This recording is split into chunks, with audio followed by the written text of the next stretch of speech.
السلام عليكم ورحمة الله وبركاته. إن الحمد لله نحمده ونستعينه ونستغفره ونعوذ بالله من شرور أنفسنا ومن سيئات أعمالنا. من يهده الله فلا مضل له ومن يضلل فلا هادي له. وأشهد أن لا إله إلا الله وحده لا شريك له وأشهد أن محمدا عبده ورسوله صلى الله تعالى عليه وعلى آله وصحبه وسلم تسليما كثيرا.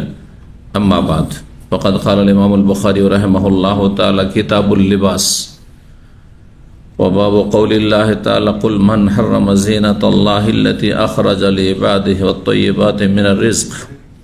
وقال النبي صلى الله عليه وسلم كلوا واشربوا والبسوا وتصدقوا في غير إسراف ولا مخيلة. وقال ابن عباس رضي الله تعالى عنهما كل ما شئت والبس ما شئت ما أخطأتك اثنتان سرف أو مخيلة. قال حدثنا إسماعيل قال حدثني مالك عن نافع عن عبد الله بن دينار وزيد بن أسلم يخبرونه عن ابن عمر رضي الله عنهما أن رسول الله صلى الله عليه وسلم قال لا ينظر الله إلى من جر ثوبه خيلاء. সম্মানিত ভাতৃমণ্ডলী, আল্লাহ রাব্বুল আলামিনের প্রশংসা এবং প্রিয় নবী সাল্লাল্লাহু আলাইহি সাল্লামের উপর সালাত ও সালামের পর আজ জুমাবার 16ই জমাদাল উলা 1447 হিজরি মোতাবেক 7ই নভেম্বর 2025 আমাদের ধারাবাহিক আলোচনা সহিহুল বুখারীর একটি নতুন পর্ব আজকে শুরু করব। বিষয়বস্তু পর্বের হচ্ছে কিতাবুল লিবাস, পোশাকের পর্ব। পোশাক বস্ত্র সম্পর্কীয় হাদিসগুলি এখানে আসবে, যে পোশাকগুলি রাসূলুল্লাহ সাল্লাল্লাহু আলাইহি সাল্লামের জামানায় ব্যবহার হইত, সেই পোশাকের আলোকে ইসলামী পোশাক নির্ধারণ করা, এটি হচ্ছে উদ্দেশ্য। আমরা ইসলামী পোশাকের কিছু নীতিমালা রয়েছে, সেগুলি জানতে পারবো এই হাদিসগুলির আলোকে। পোশাকের উদ্দেশ্য হচ্ছে শরীরকে আবৃত করা, আর বিশেষ করে লজ্জাস্থানকে ঢাকা বা আবৃত করা, এটি হচ্ছে পোশাকের উদ্দেশ্য। পোশাক মানুষ কেন পরে? উদ্দেশ্য হচ্ছে, প্রথম যে ফরজ উদ্দেশ্য সেটি হচ্ছে শরীরের যে অঙ্গগুলি ঢেকে রাখা ফরজ, আওরা হাদিসের ভাষায়, আবৃত বস্তু। আসল হচ্ছে সেগুলি ঢাকা থাকবে, খোলা থাকবে না, সেগুলি ঢেকে রাখা, এটি হচ্ছে পোশাকের ফরজ উদ্দেশ্য। আর একটি উদ্দেশ্য আছে পোশাকের, কে বলতে পারেন? জেনা, মাশাআল্লাহ, সুসজ্জিত হওয়া, সাজসজ্জা গ্রহণ করা, যেটা মুস্তাহাব, নফল, ভালো ভালো, ফরজ নয়। সুন্দর সুন্দর পোশাক পরে যাতে সুন্দর লাগে দেখতে একজন মানুষকে, সুন্দর পোশাক পরা, কিন্তু তারও কিছু শর্ত আছে, হাদিসে আসছে, তখন বলব। অপচয় না হয় আর অহংকার না আসে, দুটো না থাকলে অসুবিধা নেই সুসজ্জিত হতে।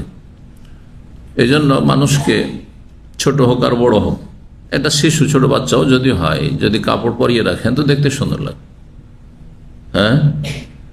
আর যদি বিবস্ত্র করে রাখেন, উলঙ্গ করে রাখেন, যত কাপড় খুলবে তত খারাপ লাগে। এটা শুরু করেন আপনি পায়ের মোজা দিয়ে, আপনি একবার মোজা পরে নিজের ছবি করিয়েন, আর একবার মোজা খুলে খালি পায়ে ছবি করিয়েন, কোনটা ভালো লাগে? কোনটা ভালো লাগবে? হ্যাঁ, মোজা পরাটা ভালো লাগে। সুবহানাল্লাহ। তাহলে বোঝা যায় যে পোশাক মানুষকে সুসজ্জিত করে, হ্যাঁ, সভ্য করে, অসভ্যতা থেকে বাঁচায়, হ্যাঁ, সম্মানিত করে। এই জন্য পশু পাখির কোনো পোশাক নেই, সেসবের কোনো সম্মান নেই, ওইসব আল্লাহর সৃষ্টি, সুতরাং তার কোনো পোশাক নেই। আর মানব জাতি সবচেয়ে শ্রেষ্ঠ আল্লাহর সৃষ্টি, মাখলুক। আল্লাহ তাদেরকে তাকরীম করে সম্মানিত করেছে, ওয়ালাকাদ কাররামনা বানি আদম। সেই জন্য মানুষ মানে পোশাক পরিচ্ছদ ব্যবহার করে, শরীর ঢেকে চলাফেরা করে। যদি শরীর ঢেকে চলাফেরা না করে নর এবং নারী, তাহলে জানতে হবে যে সে মানুষরূপী অমানুষ, তার মধ্যে পাশবিক চরিত্র রয়েছে, পশুর আচরণ রয়েছে, পশুর মর্যাদায় নেমে যাচ্ছে। যত বেশি বিবস্ত্র হবে, তত বেশি পশুর সারিতে গিয়ে নেমে যাবে। সভ্যতা বিবস্ত্র হওয়া নয়, সভ্যতা অর্ধ উলঙ্গ হওয়া নয়, বরং সভ্যতা হচ্ছে শরীরকে পোশাক দিয়ে ঢেকে রাখা। তাহলে পোশাকের দুটো স্তর রয়েছে। একটি হচ্ছে ফরজ স্তর, লজ্জা স্থান আবৃত করতে হবে।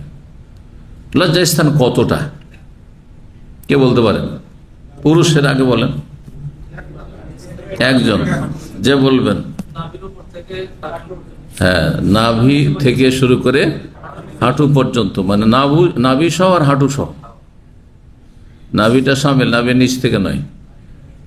যখন থেকে বলা হয় তখন থেকের আবার দুটো অর্থ হয়। আরবি গ্রামারে আমাদেরকে পড়ানো হয়েছে, মিন থেকে, আর এলা মানে পর্যন্ত। এই যে থেকে আর পর্যন্ত দুটো অর্থ হয়। আমি দাম্মাম থেকে রিয়াজ পর্যন্ত গেছি, দুনিয়ার উদাহরণ দিয়ে বুঝায়, তাহলে বুঝতে পারবে, ঠিক না? যাহাবতু মিনাদ দাম্মাম ইলা রিয়াজ, এর অর্থ কি? দাম্মামের শেষ মাথা থেকে রিয়াজের প্রথম মাথা পর্যন্ত গিয়েছেন নাকি? এটা একটা অর্থ হয়। এটা তো বলতে পারেন আপনি। আর একটি অর্থ, তাতে আপনার যেখান থেকে শুরু করা হয়েছে আর যেখানে গিয়ে শেষ করা হয়েছে এই দুটো সামিল নেই। তাহলে সামিল নেই। দাম্মামের শেষ প্রান্ত আপনার, আগে তো বলতাম ওই আপনার 91 বলতাম, কিন্তু এখন আর 91 নয়, একবার শেষ মহল্লা আরো অনেক ওইদিকে চলে গেছে। জি, ফোরসান বা আরো কিছু, ফোরসানের বড় হইতে লেগেছে। তো দাম্মাম যেখানে শেষ হচ্ছে সেখান থেকেও জার্নি শুরু করলো, আর তারপরে রিয়াজ যেখানে শুরু হতে যাচ্ছে, হ্যাঁ, ঘর বাড়ি শুরু হয়েছে, সেখান থেকে ফিরে চলে আসো। বলছে আমি দাম্মাম থেকে রিয়াজ গিয়েছি। বলাটা ঠিক না ভুল? ঠিক আছে, ওটাও ঠিক আছে। এটা একটা অর্থ, মেন আর এলার। আর মেন আর এলার আর একটি অর্থ হচ্ছে দাম্মামও শামিল আর রিয়াজও শামিল। আমি দাম্মাম থেকে রিয়াজ গেছি, মানে দাম্মাম পুরোটা ঘুরেছি। হ্যাঁ, দাম্মামের রিয়াজের উল্টো দিকে যে দাম্মামের দিক রয়েছে সেদিক থেকে শুরু করেছে, পূর্ব দিক ধরে। হ্যাঁ, পূর্ব দিকে পোর্ট এরিয়া ধরেন, পোর্ট এরিয়া থেকে আব্দুল আজিজ পোর্ট, ওই দিক থেকে শুরু করেছে। পূর্ব দিক থেকে শুরু করে একবারে রিয়াজের শেষ প্রান্ত পর্যন্ত, মুজাহিমিয়া পর্যন্ত। রিয়াজের শেষ হয়ে যাচ্ছে শেষ প্রান্ত পর্যন্ত। সেও যদি বলে আমি দাম্মাম থেকে রিয়াজ গেছি, তার কথা ঠিক না ভুল? ঠিক। এই কথাগুলি শুধু আরবি ভাষা নয়, এগুলির প্রভাব পড়বে আপনার শরীয়তের মাসলা মাসাইলের ক্ষেত্রে। আল্লাহ সুম্মা আতিমুস সিয়ামা ইলাল লাইল, অতঃপর তোমরা রোজা সম্পূর্ণ করো রাত পর্যন্ত। এলা মানে পর্যন্ত হয়, রাত পর্যন্ত। তো রোজা কতক্ষণ রাখবেন? যারা আহলে কোরআন, পথভ্রষ্ট কাফের, কতক্ষণ রোজা রাখবে কোরআন দিয়ে? ইলাল লাইল, রাত পর্যন্ত। তো রাতের শেষ পর্যন্ত, তাহলে ফজর পর্যন্ত বা সূর্য ওঠা পর্যন্ত রোজা রাখতে হয়, ঠিক না? সূর্য ওঠা মানে সূর্য ওঠা বা ফজর হওয়া শুভ সাথে কত রোজা রাখতে হবে? সোম্মাতে মুসিয়ামা ইলাল লাইল, রাত পর্যন্ত। যেমন রিয়াজটাকে সামিল করলেন, দ্বিতীয় অর্থ যেটি এখানে, তাহলে সামিল নেই। মানে রাত শুরু হতেই আপনি রোজা ছেড়ে দেন, ইলাল লাইল। যেমন রাত শুরু হলো, যেমন রিয়াজ শুরু হলো, আপনার জার্নি শেষ, গো ব্যাক, ওখান থেকে ফিরে চলে আসলেন। বুঝতে পারছেন? জি হ্যাঁ, কিন্তু কোনো কোনো ক্ষেত্রে আবার সামিল আছে। তো এইখানে যখন আবার বলো নাভি থেকে শুরু করে হাঁটু পর্যন্ত, নাভি সামিল কিনা? ঢাকাই নাভিও সামিল, মানে পুরো নাভিটা ঢাকতে হবে। আর মানে নাভি নিজ দিক থেকে শুরু করলে হবে না, নাভি ঢাকতে হবে পুরো। আর ওইদিকে হাঁটু পর্যন্ত, মানে হাঁটুকেও সামিল করতে হবে। তাহলে এখানে এলাল লাইল যে রোজার ক্ষেত্রে, ওই অর্থ এখানে হইল না। কিন্তু আরেকটি আয়াত বলি, আর একটি ফিকহি মাসলা কোরআনে আল্লাহ বলছেন উজুর ক্ষেত্রে। আল্লাহ বলছেন ফাগসিলু ওজুহাকুম ওয়া আইদিয়াকুম ইলাল মারাফিকি, তোমরা তোমাদের চেহারাগুলো, মুখমণ্ডলগুলো ধৌত করো, আর তোমাদের হাত ধৌত করো কোনই পর্যন্ত। কোনই পর্যন্ত মানে কোনই আসবে না, থেমে যাবেন নাকি? না কোনই সহ? পুরা কোনইটা ধুইতে হবে। কেউ যদি কোনো একটু যদি শুকনো রেখে দেয়, উজু হবে? হবে না। তাহলে এখানে শামিল ইলাল মারাফিক, মারাফিক ধোয়ার অংশে শামিল, এবার বুঝতে পারছেন? জি। তো দিনের জ্ঞান আকীদাই হোক অথবা ফিকহ হোক অথবা হাদিস হোক অত সহজ নয়। আরবি ভাষার উপর নির্ভরশীল। আরবি ভাষা জানছেন না আপনি, দু চারটা ফেসবুকে কিছু শিখেছেন অথবা দু চারজন কোন আলেমের সংসারে কিছুদিন থেকেছেন, আরবি ভাষার কোনো জ্ঞান নেই, আর তারপরে আপনি সমাজে একটু ভাইরাল হয়ে গেলেন বাকপটু, আর তারপরে দায়ী হয়ে গেলেন অথবা আপনি শেখ হয়ে গেলেন অথবা ওস্তাদ হয়ে গেলেন। এত সহজ বিষয় নয় বিষয়গুলি। আল্লাহ বোঝার তৌফিক দান করুন।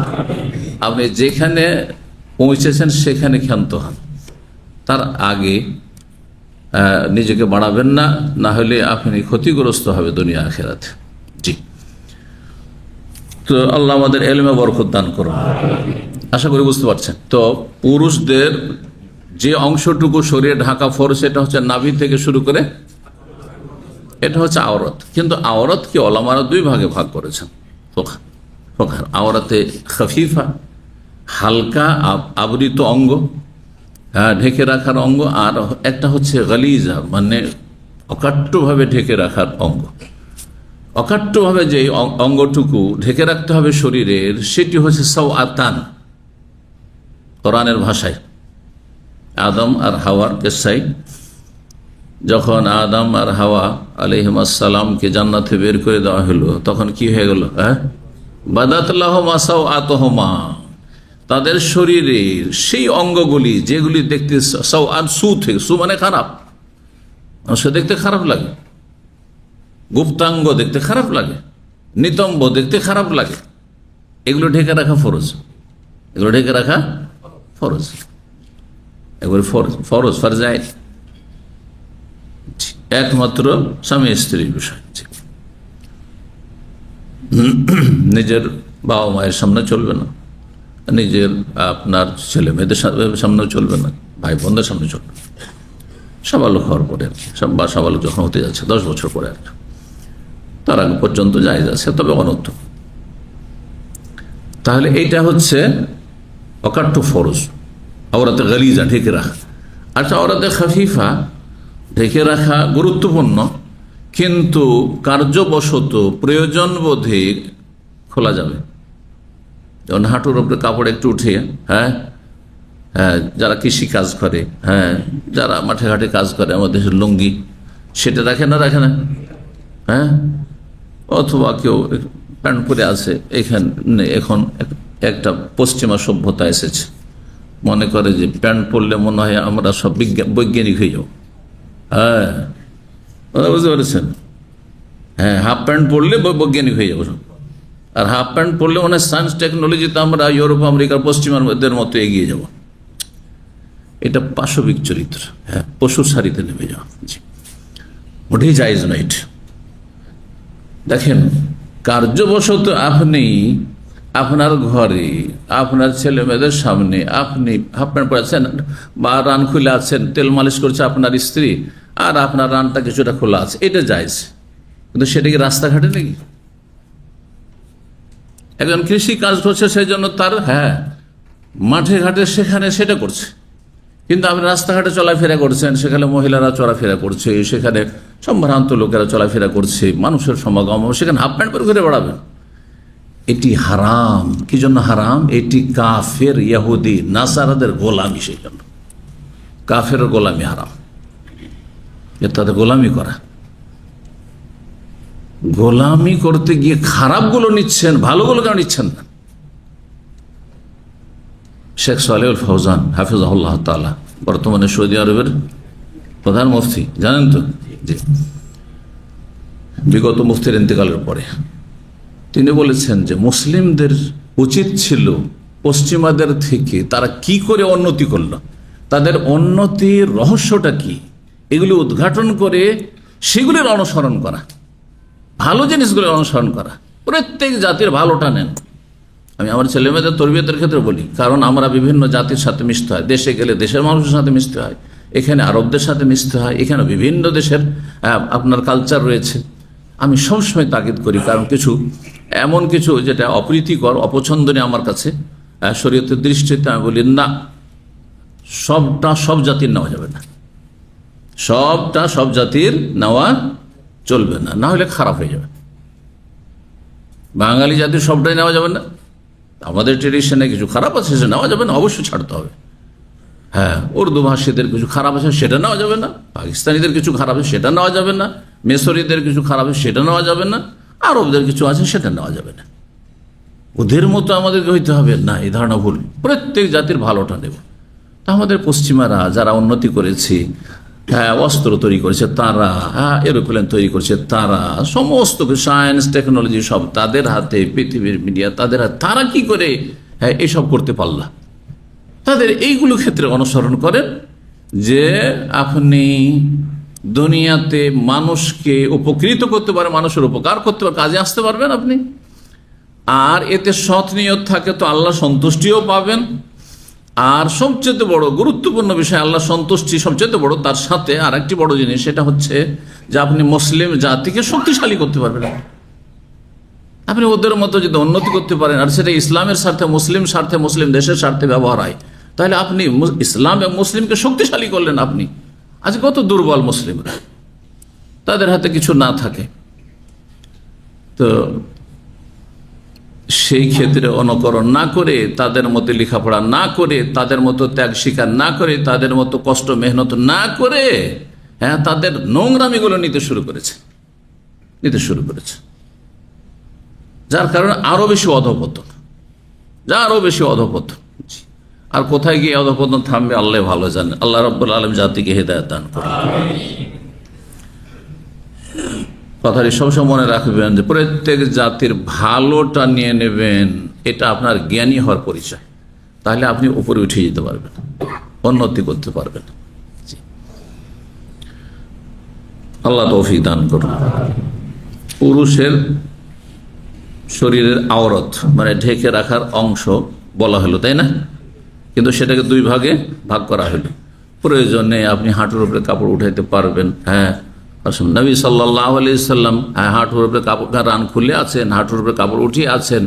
আর সেই নিজের বাড়িতে, এ নিজের রাস্তাঘাটে, নিজের বাড়িতে, নিজের ঘরে, মা আয়েশা রাদিয়াল্লাহু তাআলা আনহার ঘরে আবু বকর আসছেন, শ্বশুর আসছেন, তার সামনে খোলা থাকলো। যদি এমন হয় শ্বশুর আপনার বন্ধু, সব শ্বশুর একরকম নয়, অনেক শ্বশুর বন্ধু। নবী সাল্লাল্লাহু আলাইহি ওয়াসাল্লামের আবু বকর ঘনিষ্ঠ বন্ধু, সবচেয়ে ঘনিষ্ঠ বন্ধু মক্কার, ইসলামের আগে থেকে। এটাও তো আপনাকে বুঝতে হবে, শ্বশুরের সামনে কিভাবে রান খোলা থাকলো, এটা তো আমি পারবো না। মনে হচ্ছে আপনার চাইতে নবীর ইমান দুর্বল, নউজুবিল্লাহ, নাকি? না, উনি ঘনিষ্ঠ বন্ধু মানুষ, ফ্রি, তার সাথে মেয়ে দিয়েছেন, তাতে কি হলো? ফ্রি আগে থেকে, ঘনিষ্ঠ বন্ধু। তো হইল, তারপরে ওমর আসলেন, তাও খোলা থাকলো। উসমান যেমনই এসেছেন, দেখেছেন নবী সাল্লাল্লাহু আলাইহি ওয়াসাল্লাম আসছে, জামাই, হ্যাঁ, তখন কি করলেন? দেখে নিন। তাহলে জামাই দেখে ঢেকে নিতে হবে নাকি? জামাই দেখলে ঢাকতে হবে, কিন্তু শ্বশুর দেখলে ঢাকতে হবে না। কারণ দুই শ্বশুর আসলো, আবু বকর শ্বশুর, ওমরও শ্বশুর। শ্বশুর দেখলে রান ঢাকতে হবে না, কিন্তু জামাই দেখলে ঢেকে নিতে হবে নাকি? না, এটা জাহিরি হয়ে গেল। এইভাবে জাহিরি মাসলাক পয়দা হয়েছে। পঞ্চম একটা মযহাব আছে, জাহিরি মযহাব। জাহিরি মযহাব পয়দা, তাদেরও কিছু ভুল ত্রুটি অনেক আছে, যেমন অন্য অন্য মযহাবে ভুল ত্রুটি আছে। কোনো মযহাব ভুলের ঊর্ধ্বে নয়, ভালো করে শুনে রাখেন। একমাত্র ভুলের ঊর্ধ্বে কাল আল্লাহ কাল রসুল। সাহাবায়ে কেরামদের জামানায় যে আমল ছিল সেটা সবাই নিতে গিয়ে কিছু কিছু ভুল সবার মধ্যে থেকে গেছে। ওই ভুলগুলিতে মুক্ত হইতে হবে। এইখানে ফিট করেন এই কথাটি আমার, সব জাতির ভালোটা নিয়ে নিতে হবে, সব মযহাবের ভালোটা নিয়ে নিতে হবে। বুঝতে পারছেন না? এত সহজে যদি বুঝে নেন, তাহলে কেউ আপনাকে মযহাবি গোঁড়ামিতে নিয়ে ডুবাইতে পারবে না, কানাকে হাইকোর্ট দেখাইতে পারবেন না। হানাফি মযহাবে সহি মসলা আছে, সেইটুকু নেব, বাকিটা ছেড়ে দেব। ভুল মসলা অবশ্যই ছেড়ে দিতে হবে। প্রচলিত হানাফি মযহাবে আরো বেশি ভুল আছে। নিয়ত পড়া, যায় নামাজের দোয়া পড়া, সম্মিলিত মোনাজাত করা, আর তার সালাম ফেরার পরে কপালে আক্ষেপ করে দুঃখ করে হাত দেওয়া, এইগুলো হানাফি ফেকাতেও নেই। হানাফি মযহাবের নামে জালিয়াতি এগুলো, বুঝতে পারছেন? প্রচলিত হানাফি মযহাব, এটি প্রকৃত হানাফি মযহাব আর আলাদা আছে, ওটা কেতাবে, তাদের ফেকার কেতাব আছে,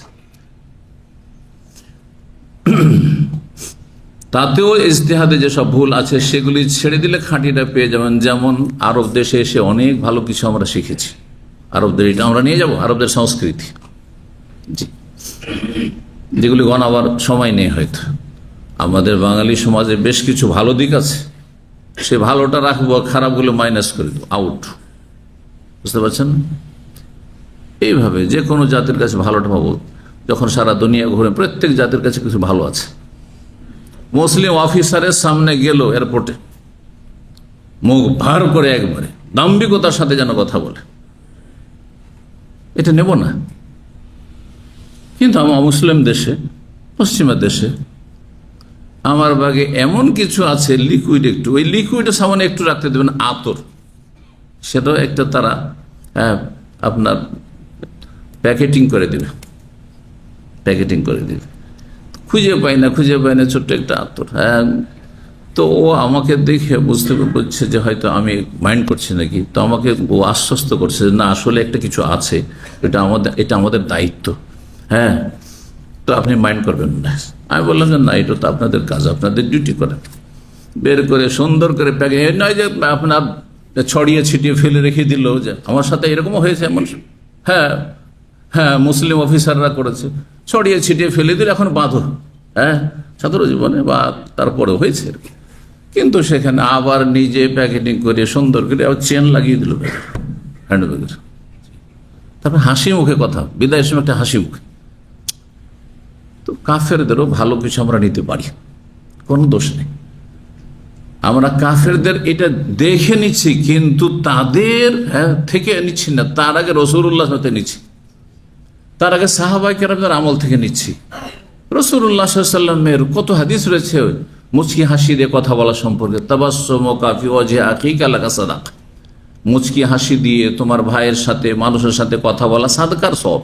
আল্লাহ, অনেক আগে, আমার 10-12 বছর আগে একটি বক্তব্য আছে বিষয় ভিত্তিক। হ্যাঁ, রকমারি সাদাকা, মানে টাকা পয়সা ছাড়া সাদাকা, মেলা রকমের সাদকা আছে। রাস্তায় ময়লা আবর্জনা পড়ে আছে, একটা বোতল পড়ে আছে, একটা টিস্যু পড়ে আছে, আপনার এই যে টয়লেটগুলোতে, এক্ষুনি গেছিলাম টয়লেটে, এই আধা ঘন্টা হয় বক্তব্যে আসার আগে। এই টয়লেটে আপনার সিফুন চেপেছে, আর চাপার পরে পানি পড়তে আছে, ওটা উঠে না, বোঝা না, পানি ঝরতে আছে, ও ছেড়ে দিয়ে চলে এসছে। কত পানি এখানে! হ্যাঁ, পানির অপচয় হবে আর পানি নষ্ট করা হবে, চিন্তা করুন তো। আমি প্রায় গেলে, আমার প্রয়োজন নাই, হয়তো ওখানে গেছি শুধু এমনি, হয়তো উজু করার জন্য গেছি, তারপরে ভিতরে ঢুকে ওটা বন্ধ করি। এটা আমার ডিউটি, আমি কি ক্লিনার, কিন্তু আমি করি। আমার কি এটা আমার সাদাকা হইল?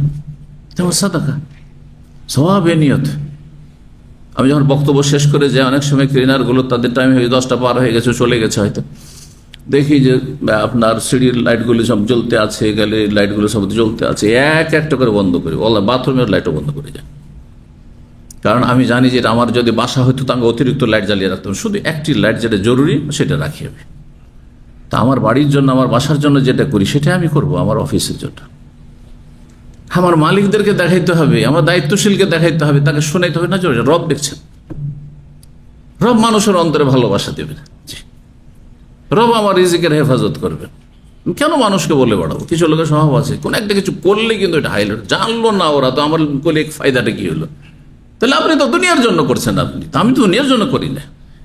এগুলো আপনাদের শিখাবার জন্য বলছি, এটা বলছি না যে হ্যাঁ আমি, কিন্তু এগুলো করার চেষ্টা করবেন।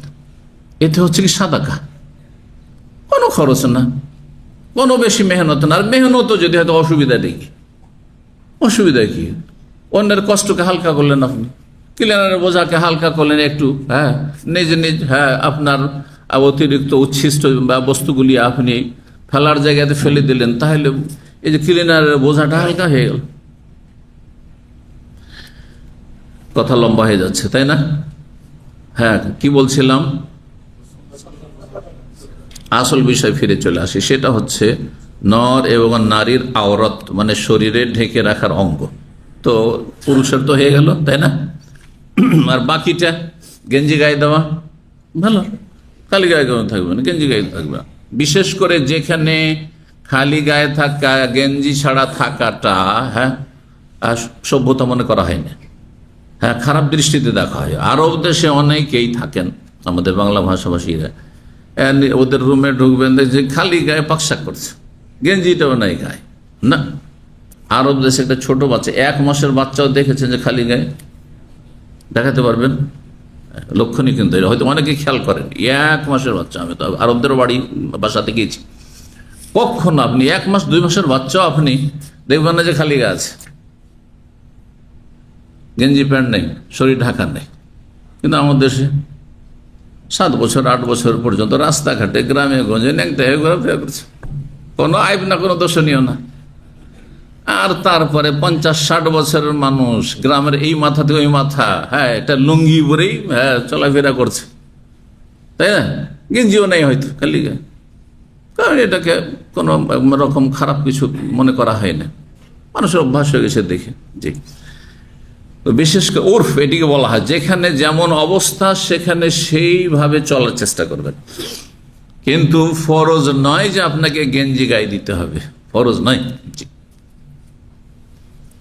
এইরকমই হাঁটুর নিচে ঢাকতে হবে, ফরজ নাই। হাঁটু পর্যন্ত ঢাকা আছে, হাঁটু বাস যথেষ্ট আছে।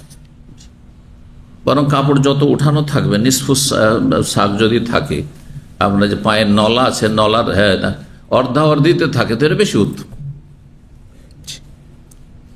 কিন্তু আজকালকার সমাজ বা আজকালকার অফিস, বিভিন্ন জায়গায় আপনাকে যেতে হবে, আপনাকে অসভ্য মনে করবে, আপনাকে কটু দৃষ্টিতে দেখবে, যার ফলে এগুলোকে এড়িয়ে চলা ভালো। যতটা ইসলামে অ্যালাও আছে টাকনার ওপর পর্যন্ত রাখেন আপনি।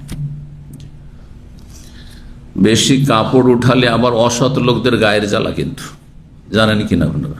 হ্যাঁ, বেশি যদি কাপড় আপনি জুব্বা উঠিয়ে পরেন, উঁচা জুব্বা পরেন বা উঁচা প্যান্ট পরেন, তো অসৎ লোকদের গায়ের জ্বালা। অমুসলিম শুধু না, মুসলিম অসৎ লোকদের গায়ের জ্বালা। জি, বিভিন্ন রকমের ট্যাগ লাগাবে আপনার উপর। এটা কিন্তু এর পুরানো ইতিহাস আছে, পুরানো ইতিহাস আছে। আমরা যেহেতু ইংরেজদের থেকে ভারত সাহিত্যের স্বাধীনতা আন্দোলনের ইতিহাস খুব পড়েছি, একসময় অনেক আমরা ছাত্র জীবনে, তো আমাদের যুগে মোবাইলের ফেতনা ছিল না, ইন্টারনেটের ফেতনা ছিল না। এই জন্য আমরা ক্লাসের পড়া হয়ে গেলে বাকিটা লাইব্রেরি থেকে বই নিয়ে আসতাম, 1 সপ্তাহের জন্য ধার নিয়ে আসতাম। হ্যাঁ, অথবা বসে বসে পড়তাম, আসর থেকে এসা পর্যন্ত বসে বসে পড়তাম। মদিনা ইউনিভার্সিটিতে আসার পর মসজিদ নববীর মাকতাবাতুল হারামে প্রতিদিন আসর পর বসতাম, মাগরিব পর বসতাম। মদিনা ইউনিভার্সিটির বিশাল লাইব্রেরি, সেখানে গিয়ে বসতাম ছুটির দিনগুলি অথবা বিকাল বেলাতে। তো একটা পড়ার যুগ ছিল। এখন বই থেকে মানুষ সম্পর্কহীন হয়ে যাচ্ছে, আল্লাহ হেফাজত করুন। মানুষের যে ভবিষ্যৎটা কি হবে। তো কি বলতে গিয়ে এদিকে চলে গেলাম আবার। একজন হ্যাঁ, ইংরেজি ইতিহাস পড়েছি, সেখানে তারা তাদের বিরোধী, ইংরেজ বিরোধী আন্দোলনে অংশকারী তাদেরকে তারা বলতে টেরোরিস্ট। আজকাল যেমন টেরোরিস্ট জঙ্গি বলা হচ্ছে না, এই জঙ্গির ইতিহাস পুরাতন। যারাই কোন শক্তিশালী কোন শক্তিশালীর বিরুদ্ধে কোন আন্দোলন করেছে তাদেরকে টেরোরিস্ট বলা হয়েছে। কারণ 71-এ পাকিস্তান আপনাদেরকে বলেন সন্ত্রাসী বলে না? বাংলাদেশ স্বাধীনতা আন্দোলন করেছেন, অবশ্যই তখন আপনার তখন টেরোরিস্ট ছিলেন, সন্ত্রাসী ছিলেন তাদের কাছে। তো ইংরেজরা, ইংরেজ বিরোধী আন্দোলন যারা করত, আর তাতে মুখ্য ভূমিকা মুসলিমদের ছিল, মুখ্য ভূমিকা ওলামায়ে কেরামদের ছিল, ভালো করে শুনে রাখেন। আর বিশেষ করে আহলে হাদিস ওলামাদের ছিল, এটাও শুনে রাখেন, তার সত্য ইতিহাস অনেকে জানে না। শেষ দিকে যখন স্বাধীন হওয়ার কাছাকাছি সময়গুলি আসল 47-এ, তখন হাইলাইট হলো বড় বড় হিন্দু নেতারা। নাহলে আসল ভারত স্বাধীনতা আন্দোলনে মুখ্য ভূমিকা 200 বছর পর্যন্ত, জি আপনার 1757 থেকে, বিশেষ করে 100 বছর, 1757 থেকে 200 বছর কাছে, 1757 থেকে 1947 পর্যন্ত, তাই না? 190 বছর। তো এই সময়গুলিতে মুখ্য ভূমিকা পালন করেছে মুসলিম ওলামায়ে কেরাম আর আহলে হাদিস ওলামায়ে কেরাম বিশেষ করে। জি, এটি হচ্ছে স্বাধীনতা আন্দোলনের ইতিহাস, অখণ্ড ভারত। আর তারপরে 47-এ তখন ভারত 2 ভাগে ভাগ হলো, পাকিস্তান আর ইন্ডিয়া। আর তারপরে পাকিস্তান, 2 পাকিস্তান হলো, পূর্ব পাকিস্তান, পশ্চিম পাকিস্তান। পূর্ব পাকিস্তান 71-এ এসে তখন বাংলাদেশ হয়ে গেল। এই তো তো যে কথাটা বলতে চাইছিলাম যে ওরা চিনত যে আমাদের বিরোধী আমাদের ইংরেজ বিরোধী অথবা ব্রিটিশ বিরোধী আন্দোলন কারা করছে, কারা জঙ্গি, কারা সন্ত্রাসী চিহ্নিত করতে গিয়ে দেখে জানেন, লম্বা দাড়ি দেখে আর টাকনার উপরে কাপড় দেখে। জি, এর পুরনো ইতিহাস আছে। হ্যাঁ, তো ইংরেজরা সারা বিশ্বে আধিপত্য কায়েম করেছে, ছেড়ে গিয়েছে, কিন্তু মস্তিষ্ক ধোলাই করে চলে গেছে।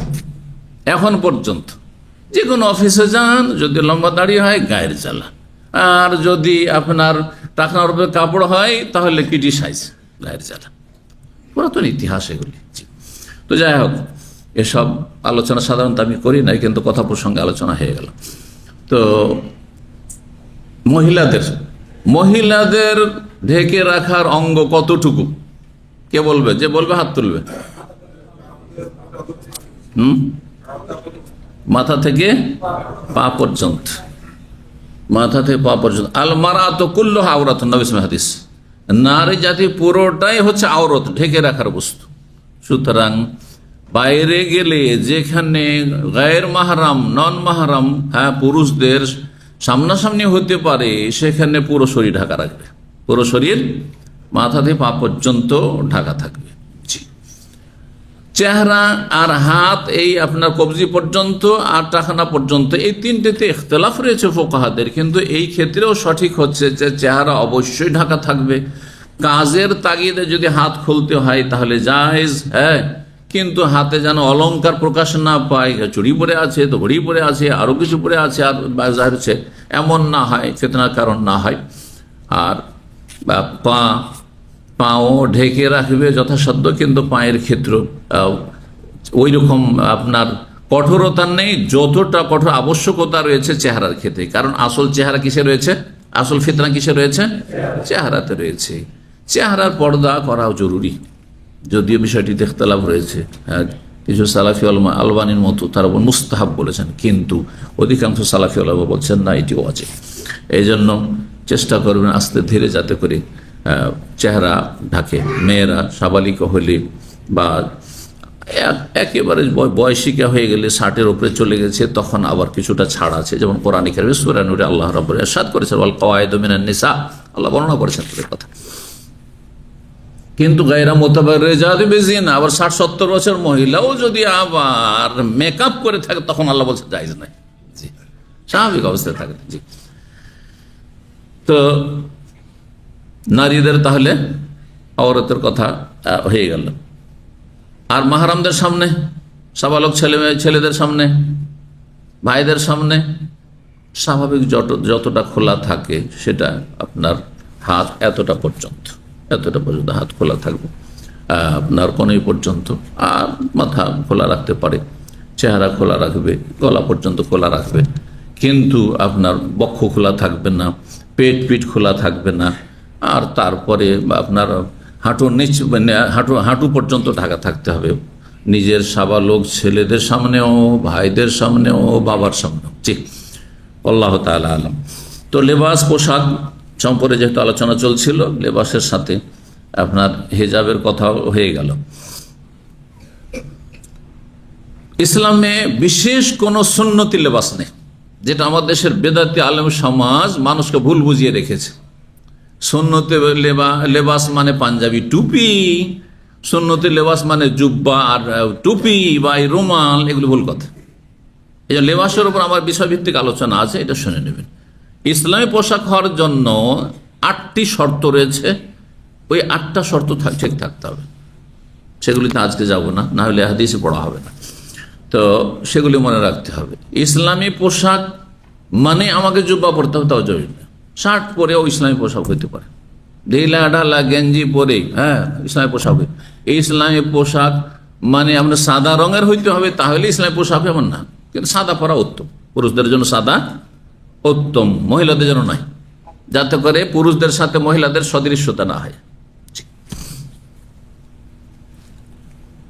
অনেক দেশের মহিলারা এই রুমালগুলি ব্যবহার করে, দেখেছেন না, ওড়না হিসাবে। খেয়াল করেছেন? হজ মশাবে গেলে দেখবেন মেসর অথবা আলজেরিয়া, মরক্কো, এইসব দেশ থেকে যেসব মহিলারা আসে, সাদা রুমাল ব্যবহার করে। অনেক সময় পিছন দিক থেকে বোঝা যায় যে মহিলা আছে না পুরুষ আছে, তো এটা তাদের দেশে হয়তো জায়েজ হইতে পারে, কিন্তু যেই দেশে এটি হচ্ছে পুরুষের পোশাক, আরব দেশে, হ্যাঁ, অথবা ভারতেও, বাংলাদেশেও, তো এই সাদা সাদা ওড়না পরবে কোনো মহিলা, এটি জায়েজ নয়। এটি একটি শর্ত পোশাকের ক্ষেত্রে, যে নারী পুরুষের বেশভূষা না গ্রহণ করে, পুরুষ নারীর যেন পোশাক না পরে, টাইট না হয়, পাতলা না হয়, এসব শর্তগুলি রয়েছে, ইত্যাদি ইত্যাদি। তো এখন চলা যাক কিতাবুল লেবাস। এই পর্ব হচ্ছে পোশাক সম্পর্কে। তারপরে অধ্যায় নিয়ে এসেছেন কোরআনে কারীমের একটি আয়াত দিয়ে, সূরা আরাফের ৮ নম্বর ৩২, যেখানে আল্লাহ রাব্বুল আলামিন সাজসজ্জার কথা উল্লেখ করেছেন। বলছেন বাবু কাউলিল্লাহি তাআলা, এই অধ্যায় হচ্ছে মহান আল্লাহর বাণীর তাফসীর সম্পর্কে। কি আল্লাহ বলছেন, কুল, হে নবী বলে দাও, মান হাররামা জিনাতাল্লাহ, কে আছে যে আল্লাহর দেওয়া সাজসজ্জাকে, শোভা সৌন্দর্যকে হারাম করেছে? কার এই অধিকার আছে? আল্লাহ হালাল করেছেন যে সুন্দর হও, সাজো। সুতরাং সাজার জন্য কেউ যদি অতিরিক্ত সাজে, লাল রুমাল পরে, অথবা আপনার এই সাদা রুমাল পরে, অথবা টুপি পরে, হ্যাঁ, তো কোনো দোষের কথা নাই। কিন্তু টুপিকে শুধু খাস করবেন নামাজের সাথে, যে নামাজে যখন দাঁড়াবো তখন টুপিটা মাথা নিয়ে নেবো, নামাজে দাঁড়াবো তখন শুধু রুমালটা নিয়ে নেবো, আর নামাজ থেকে শেষ হইলে না, এটা না, না, এমনটা না। টুপি যখন, টুপি আমাদের মুসলিম সমাজে, বিশেষ করে উপমহাদেশে, ভারত, বাংলাদেশ, পাকিস্তানে, এটি ইসলামী সাজ, কিন্তু সুন্নতি পোশাক নয়। পাঞ্জাবি সাধারণত সেই দেশের, জুব্বা যদি না চালায়, জুব্বার প্রচলন না থাকে, তো পাঞ্জাবি ভালো, এমনি শার্টের চাইতে ভালো, হ্যাঁ, প্যান্ট শার্টের চাইতে ভালো, টি শার্ট গেঞ্জি চাইতে ভালো, অবশ্যই ভালো, কিন্তু সেটাই ইসলামী পোশাক এমনটা নাই। ইসলামী পোশাকে আপনি অন্য রঙের কাপড় পরে থাকতে পারেন, কিন্তু আপনার ইবাদত বন্দেগীতে যেন ব্যাঘাত না ঘটে। এমন টাইট পরে আছেন যে প্যান্ট পরে, জিন্স পরে আপনি আত্মাহিয়াতের বৈঠকে বসতে পারছেন না, হ্যাঁ, নামাজে বসতে পারছেন না, আপনি পা মড়িয়ে বসলে আপনাকে খুব কষ্টেই বসতে হয়, এরকম করে, হ্যাঁ। আর তারপরে যখন রুকুতে যান, তখন পেছন দিক থেকে নাভির নিচে নেমে যান, নাভি বরাবর, নাভি ঢাকা থাকছে না, ধরেন এই দিকে ঢাকা আছে, কিন্তু যখনই আপনি রুকু গেলেন তখন পেছন দিক থেকে টান দিয়ে নাভির নিচে চলে গেল, এখানে কাপড় চলে গেল, আর গেঞ্জি ওপরে উঠে গেল। কারণ আপনি যখন রুকু করছেন তো গেঞ্জি ওপরের দিকে টান দেবে, আর প্যান্টটা নিচের দিকে টান দেবে, এই অবস্থায় নামাজ নষ্ট হয়ে যাবে। ইমাম যদি এরকম ইমামতি করে, তো তার ইমামতি জায়েজ নয়, তার পিছনে নামাজ হবে না। এই মশলা অনেকে হয়তো খেয়াল করেননি। আমাদের ডাইরেক্টর যে জুমার খুতবা দিলেন, শেখ আব্দুল ওয়াহিদ ইবনে আহমদ আল মজরু, হাফেজাহুল্লাহ তাআলা, ভালো আলেম কিন্তু উনি।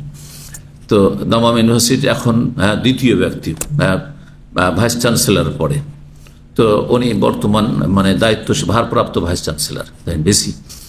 তো তিনি বলছেন যে একবার আমি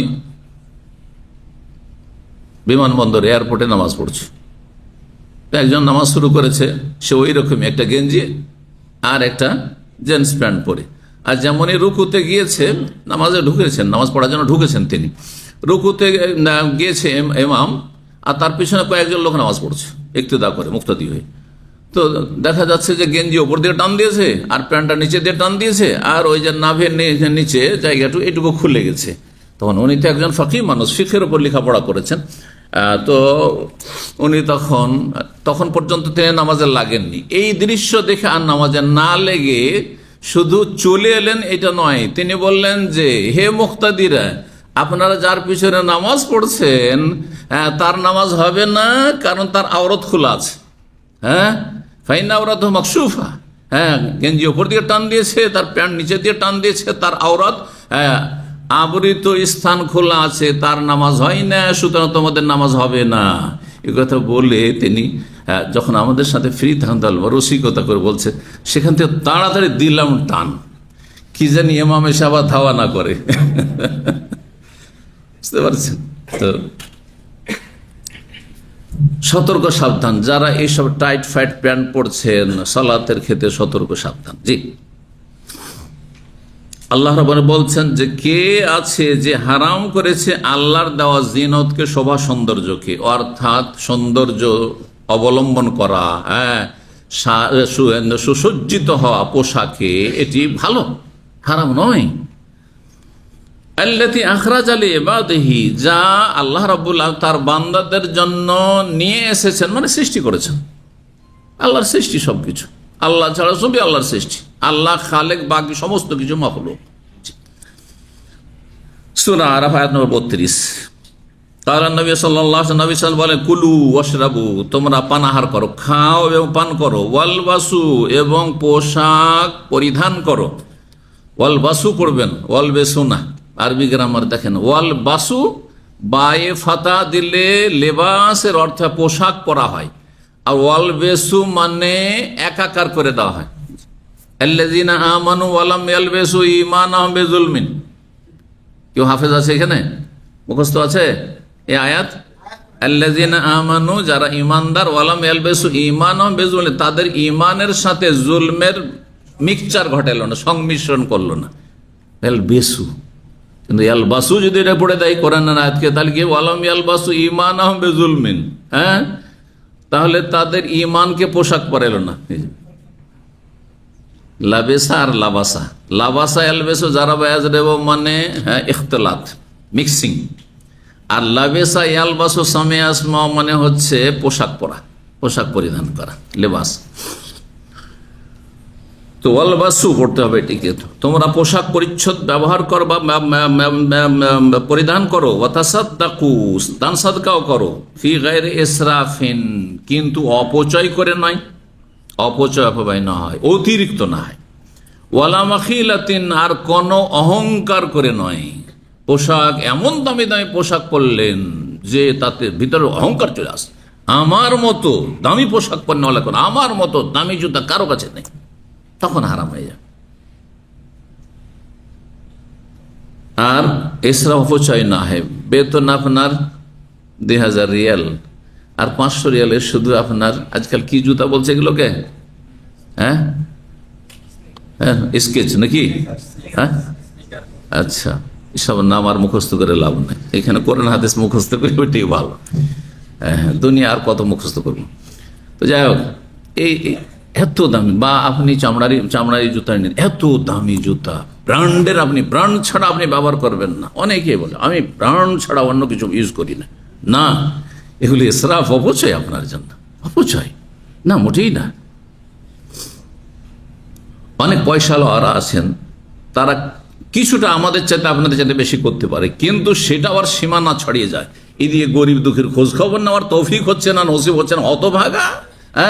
ইয়াতিম বিধবা একটা দেখাশোনা করতে পারলেন না আপনি, পাশে আশেপাশের লোক খেতে পায় না, আপনার দেশের মানুষ অনাহারে মারা যাচ্ছে, গৃহহীন হয়ে আছে, শীতের বস্ত্র নেই, শীতকাল আসছে, আর এইদিকে আপনার ফ্যাশনের শেষ নেই, আর অপচয়ের শেষ নেই। না, মোটে না। আপনার ব্যালেন্স ঠিক থাকতে হবে আপনার ইসলামী জীবনে। জি। আর তারপরে যারা যেমন বেশি সচ্ছল, তারা বেশি দামি পোশাক পরতে পারে, কোনো অসুবিধা নেই। হ্যাঁ, কিন্তু সেটা অপচয়ের পর্যায়ে না চলে যায়, আর অহংকার না আসে। 5783 নম্বর হাদিস বর্ণনা করছেন ইবনে ওমর রাদিয়াল্লাহু তাআলা আনহুমা, এবং তার থেকে বর্ণনা করেছেন কয়েকজন তাবী, নাফি, আব্দুল্লাহ বিন দিবার, যায়েদ বিন আসলাম, এই তিনজন। জি। আর তাদের এই কয়েকজনের ছাত্র হচ্ছে ইমাম মালিক। ইমাম মালিক রাহিমাহুল্লাহ, তিনি মুহাদ্দিসও ছিলেন, ফিকহি ছিলেন, 4 ইমামের অন্যতম ইমাম, মদিনার ইমাম। তার ওস্তাদ ইমাম নাফি, তার ওস্তাদ হচ্ছেন তাবি আব্দুল্লাহ বিন দিনার, তার ওস্তাদ হচ্ছেন যায়েদ বিন আসলাম, আর তার ওস্তাদের ওস্তাদ আব্দুল্লাহ বিন ওমর রাদিয়াল্লাহু তাআলা আনহুর ছেলে, প্রখ্যাত সাহাবী। তো কত কাছাকাছি ছিলেন সাহাবায়ে কেরাম জামানা থেকে ইমাম মালিক রাহিমাহুল্লাহ। একটি স্তরের পরে সাহাবীকে পেয়ে গেছেন আপনি। তিনি বলছেন, আব্দুল্লাহ বিন ওমর রাদিয়াল্লাহু তাআলা আনহু বলেছেন, আন্না রাসূলুল্লাহ সাল্লাল্লাহু আলাইহি ওয়াসাল্লাম কার, রাসূল বলেছেন, লা ইয়ানজুরুল্লাহু, আল্লাহ রহমতের দৃষ্টিতে দেখবেন না, এলা ওই ব্যক্তির দিকে, মানজাররা সাওবাহু, যেই ব্যক্তি নিজের কাপড় ঝুলাবে, খয়ালা দাম্ভিকতার সাথে, অহংকারের সাথে। আমাদের এক সময় দেখতাম নতুন নতুন জামাই শ্বশুর বাড়ি এসছে, আর লুঙ্গি জুতোর নিচে চলে যাচ্ছে। হ্যাঁ, দামি লুঙ্গি পেয়েছে শ্বশুর বাড়িতে, হ্যাঁ, চলে যাচ্ছে, হারাম। আল্লাহ রহমতের দৃষ্টিতে হাসরের মাঠে তাকাবেন না। যার দিকে আল্লাহ রহমতের দৃষ্টিতে, দয়ার দৃষ্টিতে তাকাবেন না, সে জান্নাত পাবে? এর জন্য অহংকারী জাহান্নামে, নবী সাল্লাল্লাহু আলাইহি ওয়াসাল্লাম হাদিসে রয়েছে না যে অহংকারী জাহান্নামে যাবে, জান্নাতে যাবে না। জি, মানে প্রথমখানে জান্নাতে যাবে না, প্রথমখানে জান্নাতে যাবে না। আবার অহংকারীদের মেলা ক্যাটাগরি আছে, কিন্তু যে আল্লাহর সামনে অহংকারী সে প্রথমখানে জান্নাতে যাবে না, কিন্তু পরে জান্নাতে যাবে নাকি? আল্লাহর সামনে অহংকারী কে? যে আল্লাহকে সেজদা করা আর আল্লাহর সামনে রুকু করা, আল্লাহর সামনে 5 বার হাজিরা দেওয়াকে মনে করে সময় নষ্ট করা। হ্যাঁ, করতে চাই না।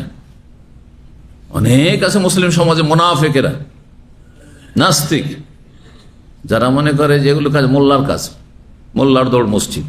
এই যে প্রবাদ যে ওখান থেকে এসছে, কিন্তু জি,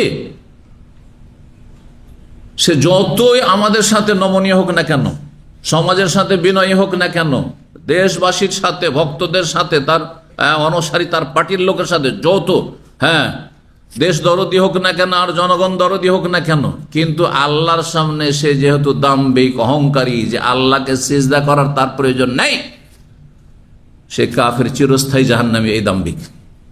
তাহলে অহংকারী 2 রকম জাহান্নামী। এক স্থায়ী জাহান্নামী, যে অহংকারী, যে কাফের হয়ে যায়, আল্লাহকে সিজদা করতে চায় না, 5 ওয়াক্ত 70 রাকাত সালাত পড়তে চায় না, মোটেই পড়বে না।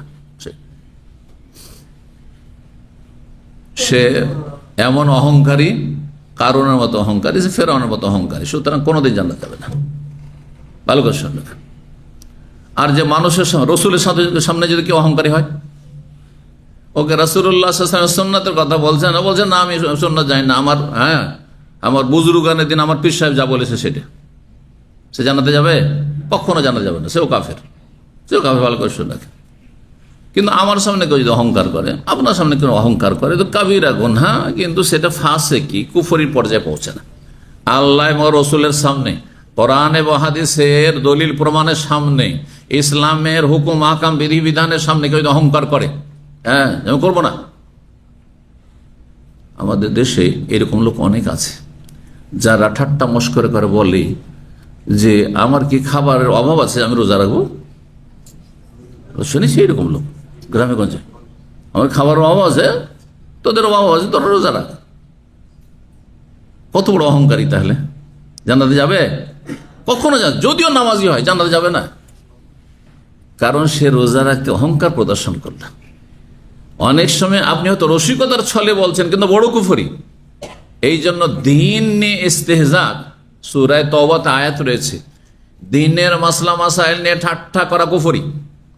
কেউ দাড়ি না রাখে গুনাহ, কিন্তু দাড়িকে যদি কেউ ঘৃণা করে, অথবা দাড়ি নিয়ে কেউ যদি কি করে, ঠাট্টা মশকরা করে, উপহাস করে, যেমন অনেক পাপিষ্টরা, পয়সা নেই, পয়সা দিছি, দাও 10 তেল দিছি, যাও সব করো, সে কাফের, সাথে সাথে কাফের, মুরতাদ, সে কোনোদিন জান্নাতে যাবে না যতক্ষণ ফিরে না আসবে ইসলামের গণ্ডিতে, আবার তওবা করে খালেস অন্তর থেকে। ভালো করে শুনে রাখেন, এগুলো হালকা বিষয় নয়। অথচ বিষয়টি, দাড়ির বিষয়টি নামাজের মতো ফরজ ছিল না। সে ফরজ অবশ্যই, কিন্তু নামাজের মতো নয়, রোজার মতো না, জাকাতের মতো না, হজের মতো না। জি, রাখে না এক গুনাহ, কিন্তু দাড়িওয়ালাকে ঘৃণা করে না। দাড়ি আর দাড়িওয়ালা অতপ্রত ভাবে জড়িত। বলছে দাড়িকে ঘৃণা করি না, কিন্তু দাড়িওয়ালাকে ঘৃণা করি, চলবে নাকি? তাহলে আমাদের মূর্খ সমাজে আছে, পাপকে ঘৃণা করো, পাপীকে ঘৃণা করি, এটা চলে? চলে না, এটাও কুফরি কথা। পাপ আর পাপী অতপ্রত ভাবে জড়িত, যেমন দাড়ি আর দাড়িওয়ালা অতপ্রত ভাবে জড়িত। দাড়িকে নমস্কার করা মানে আমাকে নমস্কার করা, দাড়িকে আপনার উপহাস করা মানে রাসূলুল্লাহ সাল্লাল্লাহু আলাইহি ওয়াসাল্লামকে নিয়ে উপহাস করা। এত সোজা বিষয় নয়, বিষয়গুলো বুঝতে হবে। হিজাব, পর্দা, আজকাল স্কুল কলেজে বাংলাদেশে অনেক জায়গায় হিজাবে বাধা সৃষ্টি করছে এক শ্রেণীর মানুষ, শয়তানগুলো, লাআনাহুমুল্লাহ, আল্লাহ এদেরকে দূর করুক, এদের সর্বনাশ করুক। জি, তো এদেরকে নির্মূল করুক আল্লাহ রাব্বুল আলামিন, নিশ্চিন্ন করুক এদের আল্লাহ রাব্বুল আলামিন। জি, ভালো মানুষদের সংখ্যা আল্লাহ বৃদ্ধি করুন। যদি কেউ হিজাবে বাধা দেয় সে কাফের, হেজাব করে না সে ফাসিক। একজন মহিলা হেজাব করে না, সে ফাসিক, কাফের না। যদি সে ভুল স্বীকার করে যে না আমি পারি না করতে, অথবা করছি, তাহলে সে কাফের না। কিন্তু যদি বলে না হেজাব করে স্কুলে আসা যাবে না, হেজাব করলে পরীক্ষা দিতে দেওয়া যাবে না, হেজাব করলে আমাদের স্কুলে অ্যাডমিশন হবে না, সে কাফের, সাথে সাথে কাফের।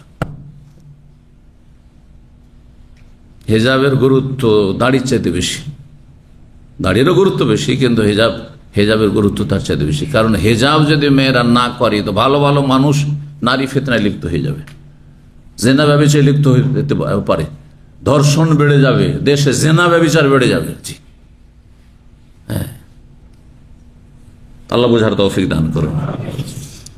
তো রাসূলুল্লাহ সাল্লাল্লাহু আলাইহি ওয়াসাল্লাম কি বলছেন, লা ইয়ানজুরুল্লাহ, আল্লাহর রহমতের দৃষ্টিতে তাকাবেন না এমন ব্যক্তির দিকে যেই ব্যক্তি তার কাপড়কে লটকাবে বা ঝোলা, জাররা ইয়াজুর মানে টেনে হেসড়ে নিয়ে যাবে। কাপড় লটকিছে যখন পায় তখন টেনে হেসড়ে নিয়ে যাচ্ছে, হাঁটছে তখন টেনে হেসড়ে যাচ্ছে, খয়ালা অহংকারের সাথে। তার শাইখ ইবনে বাজ রাহিমাহুল্লাহ বলছেন অহংকারের সাথে কেউ যদি কাপড় টাকনার নিচে রাখে তাহলে আল্লাহ রহমতের দৃষ্টিতে তার দিকে তাকাবেন না। কিন্তু বিনা অহংকারে কেউ যদি টাকনার নিচে কাপড় রাখে তাহলে কি হবে? তাহলে কিছু হবে না, কোনো অসুবিধা নেই না। অনেক আরবরা টাকনার নিচে কাপড় রাখে, ওকে যদি বলেন যে টাকনার নিচে কেন কাপড়, তো বলে যে আনা মাফি কিবর, হ্যাঁ মাফি খয়ালা, অহংকার নেই। এটি তাদের জেহালাত, অজ্ঞতা, মূর্খামি তাদের।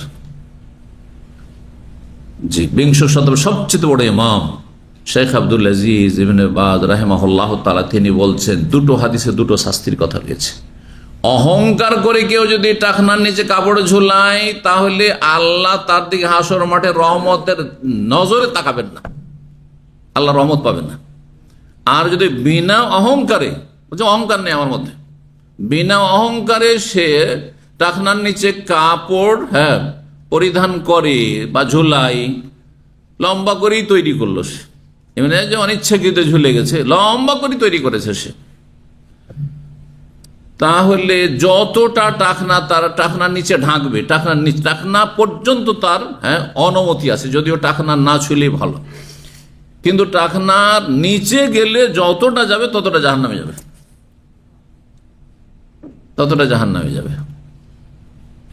যে অতটাই যদি জাহান্নামে যায় তাহলে তো আবু তালেবের চাইতে বেশি শাস্তি হবে। আবু তালেবের পায়ের তলায় একটা স্যান্ডেল থাকবে জাহান্নামের আগুনের স্যান্ডেল, তাহলে তলাতেই থাকলো, আর এর তলার ওপরে উঠে গেছে, তাই না? টাকনার নিচে যতটা ঝুলেছে জাহান্নামে জ্বলছে। যেমন তখন বিষয় নয়, এটিকে অনেকে হালকা মনে করছেন, হালকা নয়, কাবিরা গুনাহ, জাহান্নামে যাওয়ার কারণ রাসূলুল্লাহ বলছেন, হাদিস আসছে মা আসফাল মিনাল কাবাইনি মিনাল ইজারি ফিন্নার। তাহলে দুটো অপরাধের ভিন্ন ভিন্ন শাস্তি। এখানে দ্বিতীয় হাদিসে ওখানে অহংকারের কথা বলা হয়নি। সুতরাং এইভাবে অপব্যাখ্যা করা অথবা মূর্খামের পরিচয় দেওয়া যে আমার মধ্যে অহংকার নেই, সবাই বলবো অহংকার নেই, কেউ বলবো যে অহংকার আছে? এমন কেউ আছে এতগুলো লোকের মধ্যে যদি জিজ্ঞাসা করেন কে বলে আমার মধ্যে অহংকার আছে? অহংকারই স্বীকার করবেন যে অহংকার আছে। কোন মানুষকে আজ পর্যন্ত বলতে শোনেননি যে আমার মধ্যে অহংকার আছে। অহংকারই বলে যে আমি খুব বিনয়ী। আল্লাহ বোঝার তৌফিক দান করুন। 2 নম্বর অধ্যায় বাবু মানজারা ইজারাহু মিন গায়রি খাইলা। এই অধ্যায় হচ্ছে এমন কোন ব্যক্তি সম্পর্কে যদি সে লুঙ্গি, এজার মানে লুঙ্গি, আর লুঙ্গি বলতে নিচের অংশ ঢাকে যে কাপড় দিয়ে সেটা হচ্ছে এজার। এজার ও রেদা, আরবরা দুটো কাপড়কে বলতো, ওপরের শরীর ঢাকলে ওটাকে রেদা, চাদর বলতো, আর নিচেরটাকে এজার বলতো, সেটা যা দিয়ে ঢাকেন। যেই ব্যক্তি লুঙ্গি দ্বারা লুঙ্গি লটকাবে কিন্তু মিন গায়রে খয়লা, অহংকারবিহীন, অহংকার করেন, অহংকার নাই কিন্তু অনিচ্ছাকৃত হয়তো ঝুলে গেছে, অনিচ্ছাকৃত ঝুললে অসুবিধা নেই। যেমন আবু বকর সিদ্দিক রাদিয়াল্লাহু তাআলা আনহুর পেটটা একটু উঁচা ছিল, দুবলা পাতলা মানুষ, আর পেট একটু উঁচা ছিল। তো পেট উঁচা থাকলে, যাদের পেট বড় থাকে তাদের কাপড় কি হয়, সামনের দিক থেকে নেমে যায়, ফসকে যায় ধীরে ধীরে, তখন অনেক অনিচ্ছাকৃত অনেক সময় নেমে গেছে হয়তো, তা এরকম হয়তো। তো একদিন নবী সাল্লাল্লাহু আলাইহি ওয়াসাল্লামের কাছে অভিযোগ করলো, ইয়া রাসূলুল্লাহ, তো কঠিন শাস্তির কথা তো শুনি, কিন্তু আমার তো এরকম হয়ে যায় মাঝে মাঝে, তো আমি করবোটা কি? বলে, তুমি তো সেই অহংকারীদের দলে সামিল না। আচ্ছা, এই হাদিসটা বুঝতে গিয়েও এক শ্রেণীর লোকেরা ভুল করে, যারা এই টাকার নিচে কাপড় পরে, এসব দেশে দেখা যায়। বলছে আমি আবু বকর সিদ্দিকের মতো, বলছে আমি হচ্ছি আবু বকর সিদ্দিকের মতো। আবু বকর সিদ্দিক বলেছেন যে আমি অহংকার করে ঝুলাই না, আমারও ঝুলে যেত। তো আবু বকর সিদ্দিকের ঝুলে যেত টাকার নিচে, তো আমারও এরকম ঝুলে যাচ্ছে। আর তুমি ঝুলিয়ে তৈরি করেছো যে, আর আবু বকর সিদ্দিক তো টাকার নিচে ঝুলিয়ে তৈরি করেননি, ওনার পেট বড় নেমে যেত। তো তোমারও যদি নেমে যেত, হ্যাঁ, ধরেন লুঙ্গি আছে, জুব্বত নামবে না, কারণ এখানে তো আটকে আছে, হ্যাঁ, কিন্তু লুঙ্গি আছে, হ্যাঁ, পায়জামা আছে, অনেক সময় ফিতা ঢিলা হয়ে গেছে, অনেক সময় খিদে লেগেছে, আর ফসকে গিয়ে নিচে নেমে গেছে, অসুবিধা নেই, অসুবিধা নেই। তখনকার মতো যখনই বুঝতে পারছেন না টাকা নিচে চলে গেছে, তখন উঠিয়ে নেন, তখন উঠিয়ে নেন। আপনি যতক্ষণ বুঝতে পারেন টের পাননি, ততক্ষণ মাফ। আর তারপর আর একটি কথা, আমি আপনি আবু বকরের মতো, এটা আমার বলার অধিকার আছে? এটা কার অধিকার? যার কাছে ওহী আসে। এই জন্য বিজ্ঞ ওলামারা বলেছেন আরব দেশের, যে রাসূলুল্লাহ সাল্লাল্লাহু আলাইহি ওয়াসাল্লাম আবু বকরিন, আবু বকরের সার্টিফাই করেছে রাসূলুল্লাহ সাল্লাল্লাহু আলাইহি ওয়াসাল্লাম, সত্যায়ন করেছে আবু বকর অহংকারী নয়। কিন্তু আমি অহংকারী নয়, আমার সার্টিফিকেট কোথায়? বুঝতে পারছেন? আমার সার্টিফিকেট কোথায়? আমি যদি টাকা নিচে পড়ি আর বলছি আমি তো অহংকার করি না, তা আমাকে কে তাজকিয়া করবে? আমাকে তো রসুল সার্টিফিকেট দেননি, আমি তো রসুলকে পাইনি, আর রসুল আমাকে সার্টিফিকেট দেননি। তাহলে এই কথা বলার আমার অধিকার নেই। বোঝা গেছে না? আমাকে শরীয়তের বিধান পালন করতে হবে। 5784 নম্বর হাদিস বর্ণনা করেছেন সালেম বিন আব্দুল্লাহ, তার পিতা আব্দুল্লাহ বিন উমর রাদিয়াল্লাহু তাআলা আনহুমা থেকে। তিনি বলেন, মানজাররা সাওবাহু খয়ালা, কোন ব্যক্তি যদি নিজের কাপড় ঝুলায় অহংকারের সাথে, লাম ইয়ানজুরিল্লাহু ইলাইহি ইয়াওমাল কিয়ামতের দিনে আল্লাহ তার দিকে রহমতের দৃষ্টিতে তাকাবেন না। কাল আবু বকর সিদ্দিক রাদিয়াল্লাহু তাআলা বললেন, ইয়া রাসূলুল্লাহ, আল্লাহর রাসূল, ইন্না আহাদা শিক্কাই ইজারি ইয়াস্তারখি, আমার লুঙ্গির একটা সাইড ঝুলে যায়, একটা সাইড ঝুলে যায়। তাহলে লুঙ্গি পিছন দিক থেকে বাঁধা আছে, পিছন দিক থেকে সাধারণত ঝুলে না হয়, তো সামনের দিক থেকে ঝুলে যায় যেখানে বাঁধন আছে।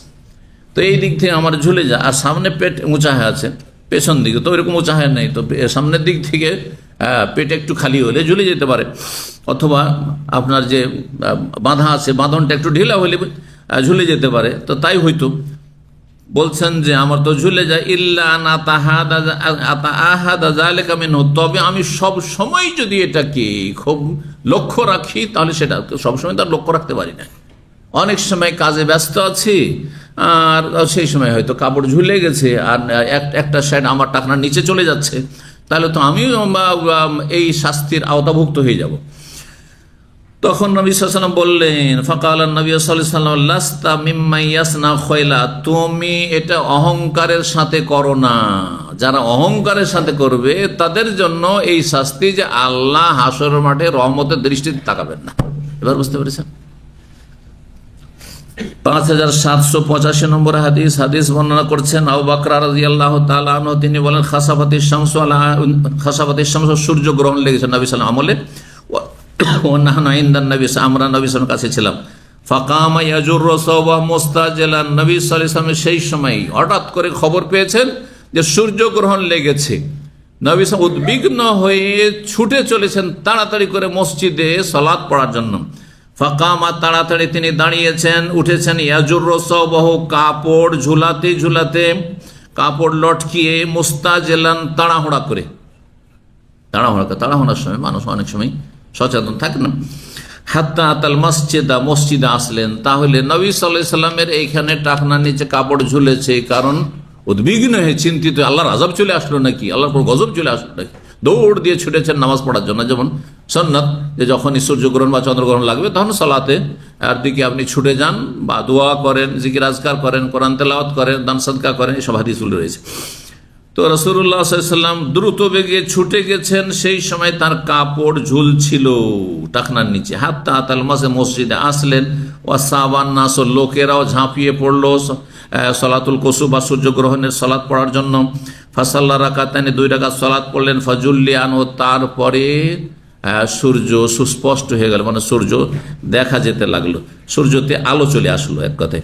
সুম্মা আখবালা আলাইনা, তারপরে আমাদের দিকে সম্বোধন করে বললেন, ইন্নাশ শামসা ওয়াল কামারা আয়াতান মিন আয়াতিল্লাহ, নিশ্চয় সূর্য চন্দ্র আল্লাহর নিদর্শনাবলীর অন্যতম দুটি নিদর্শন। ফাইদা রাআইতুম মিনহা শাইআন, যদি তোমরা এমন কিছু দেখো, অর্থাৎ সূর্যগ্রহণ অথবা চন্দ্রগ্রহণ দেখতে পাও, ফাসাল্লু, তাহলে সালাত আদায় করিও, নামাজ পড়িও, ওয়াদউল্লাহ, আল্লাহর কাছে দোয়া করতে থাকিও, হাত্তা ইয়াকশিফা, যতক্ষণ পর্যন্ত আল্লাহ রাব্বুল আলামিন এই সূর্য চন্দ্র গ্রহণ দূরীভূত না করবেন, ততক্ষণ পর্যন্ত। যদি সালাত শেষ হয়ে যায় তাহলে অন্য ইবাদতবন্দি করেন, আপনি বিভিন্ন ইবাদতবন্দি করেন, জিকির আজকার করেন, কোরআন তেলাওয়াত করেন, দোয়া করতে থাকেন। জি, 3 নম্বর অধ্যায় বাবু তাসাম্মুর ফি সিয়াব। এই অধ্যায় হচ্ছে কাপড়। তাসাম্মুরের অর্থ অনুবাদকরা, বাংলা অনুবাদকরা উল্টো করেছে। তাসাম্মুর মানে ঢেকে না, কিন্তু তাসাম্মুর সাধারণত বলা হয় কাপড় উঠানো। এই যে কাপড় ঢাকানো আছে, তাই না? আমরা করি কি, কোনো কাজকর্ম করতে হইলে, খেতে হইলে, ধরেন জল টল লেগে যেতে পারে, কাপড় খারাপ হয়ে যেত, তখন কি করি, কাপড়টা উঠিয়ে, এটার নাম তাসাম্মুর। এটা না, উজু করার জন্য কাপড়টা উঠে, এইটার নাম তাসাম্মুর। তো আপনি কাপড় পরিধান করে প্রয়োজন বোধে কাপড় কি উঠাতে পারবেন কিনা, সেটা হাতের হোক অথবা অনেক সময় আপনার কাপড় নিচের দিক থেকে উঠাতে হয়, একটু কাদা পানিতে হাঁটতে হচ্ছে, তখন কাপড়টাকে একটু উঠিয়ে নিলেন, এটার নাম তাসাম্মুর। তো কাপড় উঠিয়ে নেওয়া, শরীরের কিছু অংশ কাপড়ের গুটিয়ে নেওয়া বা উঠিয়ে নেওয়া। 5786 নম্বর হাদিস বর্ণনা করেছেন আবু জুহাইফা।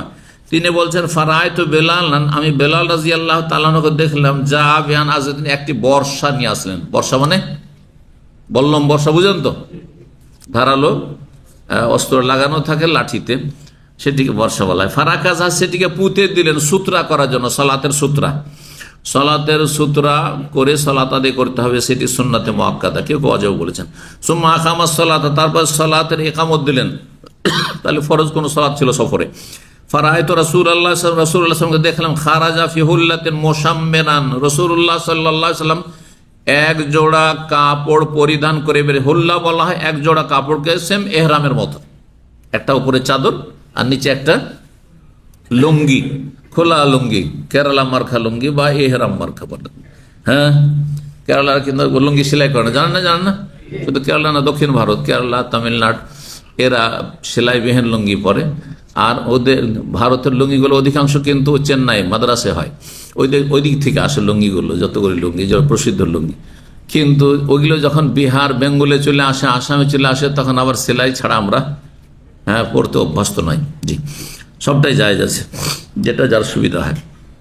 তো রাসূলুল্লাহ সাল্লাল্লাহু আলাইহি সাল্লামের জামানায় হুল্লা নামক এক কাপড় ছিল। হুল্লা এক জোড়া কাপড়কে বলা হয় যেটাতে শরীর ঢাকা হয়।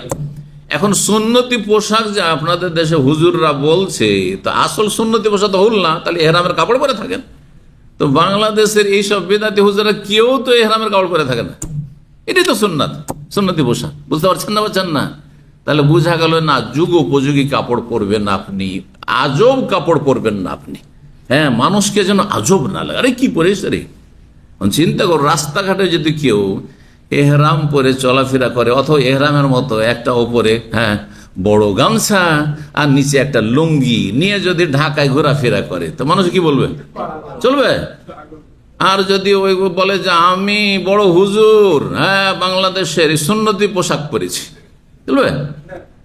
সুন্নতি পোশাকের কিছু নীতিমালা আছে, সেই নীতিমালাগুলি নির্ধারণ করুন, বুঝুন, আর তারপরে সেটাকে সেইগুলিকে আপনার লক্ষ্য রেখে আপনি আপনার পোশাক তৈরি করুন। তো রাসূলুল্লাহ সাল্লাল্লাহু আলাইহি সাল্লাম বের হলেন এক জোড়া কাপড় পরিধান করে, যাতে একটি চাদর এবং একটি লুঙ্গি ছিল। মুশাম্মিরান, একটু কাপড় উঠিয়ে, সেটা আপনার এহরামের নিচে, এহরাম দিয়ে অনেক সময় হাত ঢাকাও যেতে পারে, আবার অনেক সময় কি করি আমরা, এহরামের যে কাপড় আছে হাত খোলা রাখি, তো হাত খোলা অবস্থায় ধরুন এটা দিয়ে ঢাকা আছে, এটা উঠিয়ে দিই। তো এইভাবে বেরোলেন। ফাসাল্লা রাকাতাইনে, তারপরে 2 রাকাত সালাত পড়লেন। অনেক আমাদের দেশের হানাফি হুজুররা বলে যে উজু করার পরে যদি আপনি এই হাত খোলা রাখেন, কনুই খোলা রাখেন বা এই হাতটা খোলা রাখেন, তাহলে নামাজ মাকরু, বলে না? এর কোনো দলিল নেই, কোনো দলিল নেই, শুনে রাখ, কোনো দলিল নেই। আর যদি থাকে তো নিয়ে আসুক আমার কাছে। জি, কোনো দলিল নেই। তা আমাদের দেশে অনেক ফতুয়া আছে, খেয়াল খুশি ফতুয়া আছে, এটা ঢেকে রাখলে ভালো হইল, আর ভালো না হইলে মকরু হয়ে গেল। আরে মকরু হওয়ার দলিল লাগবে? ভালো ঠিক আছে, যত ঢাকবে তত ভালো, কিন্তু কথা হচ্ছে যে মকরু বলার জন্য বা দলিল লাগবে, যে এটি অপছন্দনীয়, ঘৃণিত, এই কথা বলে দলিল লাগবে। জি, 2 রাকাত সালাত পড়ে রাসূলুল্লাহ সাল্লাল্লাহু আলাইহি ওয়াসাল্লাম এলার আনাজাতে, ওই বর্ষাকে সামনে রেখে, মানে সেটাকে সূত্রা বানিয়ে, ওরা আইতুন নাসা, আর লোকজনকে দেখলাম, ওয়াদাওয়াব, আর গবাদি পশুকেও দেখলাম, ইয়ামুরুনা বাইনা ইয়াদাইহি, সূত্রার সামনে দিয়ে অতিক্রম করছে, পারাপার করছে। এটি সূত্রা ধরুন, আর সূত্রার বারে এইদিকে নামাজ হচ্ছে বা ওই দিকে নামাজ হচ্ছে, আপনারা যেদিকে আছেন, আর সূত্রা লাগানো আছে, আর এখানে ইমাম সাহেব রাসূলুল্লাহ সাল্লাল্লাহু আলাইহি ওয়াসাল্লাম এখান দিয়ে চলাফেরা করছে, কে? মানুষরাও পারাপার করছে, আর পশু, গবাদি পশু, উট বা আর কিছু গাধাই হোক, খচ্চর হোক, সেগুলি চলাফেরা করছে। মিওয়ারাইল আনাজা ইয়ামুরুনা নবী সাল্লাল্লাহু আলাইহি ওয়াসাল্লামের সামনে, আর মিওয়ারাইল আনাজা, কিন্তু নবী সাল্লাল্লাহু আলাইহি ওয়াসাল্লামের সামনে যদি আবার ভিতরে দিয়ে হয় পর্দাইয়ের, আপনার কি বলছে, সূত্রার ভিতর দিয়ে, তাহলে তো যাই হবে না, ঠিক না? এই জন্য মিওয়ারাইল আনাজা, বর্ষা যে সূত্রা হিসেবে লাগানো ছিল, পুতা ছিল, সে বর্ষার পেছন দিয়ে, এদিক দিয়ে, এদিক দিয়ে, ওইদিকে নামাজ হচ্ছে, এদিক দিয়ে, কোনো অসুবিধা নেই। জি, সূত্রা যদি কোথাও লাগানো থাকে আর কাছাকাছিও হয়, তো সূত্রারও পাশ দিয়ে, সূত্রার ওপর দিয়ে অতিক্রম করতে কোনো দোষ নেই। 4 নম্বর বাবু মা আসফালা মিনাল কাবাইনি ফাহুয়া ফিন্নার, 2 টাকনার বা 2 গোড়ালির নিচে যতটা কাপড় যাবে ততটা অংশ ফাহুয়া ফিন্নার, জাহান্নামে যাবে। হাদিস চলে আসলো। এই হাদিসটি নিয়ে আসার জন্য অধ্যায় নিয়েছেন ইমাম বুখারী রাহিমাহুল্লাহ। হাদিস নম্বর 5787। এখানে কিন্তু অহংকারের কথা, ভালো করে শুনে রাখেন। যারা ফুল প্যান্ট পরছেন বা জুব্বা পরছেন টাকনার নিচে, বলছেন আমাদের অহংকার নেই, অহংকার থাক আর না থাক, যতটা ঢাকবে ততটা জাহান্নামে যাবে, কাবিরা গুনাহ এটি। আর এতে লাভটা কি? আপনি কি বেশি সম্মান পেয়ে যাচ্ছেন নাকি? তাহলে তো আমরা সম্মানই পেতাম না। হ্যাঁ, আর কে কি বলছে ওটা দেখার কি আছে? আমি নিজের রুচিতে খাবো আর নিজের রুচিতে পোশাক পরব, আর আমার সবচেয়ে বড় রুচি হচ্ছে আমার ইসলাম পালন করা, আমার দিনের হুকুম হাকাম পালন করা, রবের আদেশ পালন করা, রাসূলুল্লাহ সাল্লাল্লাহু আলাইহি ওয়াসাল্লাম আদেশ নিষেধ পালন করা। আমাকে তো শুধু অনুসরণ করতে বলা হয়েছে, নিজের পক্ষে কোনো কিছু করতে পারবো না। আল্লাহ যা বলেছেন, রসুল বলেছেন, পালন করতে হবে। একজন মুসলিমের এটি হচ্ছে আদর্শ। তো আবু হুরায়রা রাদিয়াল্লাহু তাআলা আনহু বলেন, নবী সাল্লাল্লাহু আলাইহি ওয়াসাল্লাম বলেছেন, মা আসফালা মিনাল কাবাইনি মিনাল ইজারি ফিন্নার। প্রসিদ্ধ হাদিস। মা যতটা, মা মৌসুলা, আসফালা মিনাল যতটা 2 টাকনার নিচে কাপড় যাবে, ওই যে মিনাল ইজারে কাপড়, লঙ্গি যাবে, ফিন্নার ততটা জাহান্নামে যাবে। যতটা লটকাবেন ততটা। যদি পুরোটাই লটকে একবারে মাটিতে আপনি ঠেকিয়ে দিয়েছেন, লাগিয়ে দিয়েছেন, কাপড় মাটিতে ঠেকছে, তাহলে আপনার পায়ের তলা পর্যন্ত আপনার জাহান্নামে যাবে। আর যদি আপনি সামান্য কিছু টাকনার নিচে কিছুটা আছে কিন্তু একটু উঠে আছে, মাটিতে ঠেকে না, তাহলে ততটা অংশ জাহান্নামে যাবে। এটি তো বাহ্যিক হাদিস, কিন্তু আসলে কি ওইটুকু অংশ জ্বলবে, নাকি উদ্দেশ্য হচ্ছে ওই ব্যক্তি জাহান্নামে যাবে? আর একদল উলামাকে দুটো ব্যাখ্যা করা হয়েছে। একটি ব্যাখ্যা যে যতটা অংশ ঢাকবে ততটা জাহান্নামে যাবে, আর একদল বলছেন না, উদ্দেশ্য হচ্ছে ওই ব্যক্তি জাহান্নামে, ওই ব্যক্তি জাহান্নামে। আর আবু তালেবের যে শাস্তি, যদি সামান্য শরীরে একটু অংশও যদি আগুন থাকে জাহান্নামের, দুনিয়ার আগুনের চাইতে 70 গুণ বেশি তাদের তাপ, সুবহানাল্লাহ। তো আবু তালেবকে নবী সাল্লাল্লাহু আলাইহি ওয়াসাল্লামের সুপারিশের কারণে, এবং নবী সাল্লাল্লাহু আলাইহি ওয়াসাল্লামের হিতাকাঙ্ক্ষী ছিল চাচা, সেই জন্য সে কাফের হলো, সবচেয়ে হালকা আযাব হবে।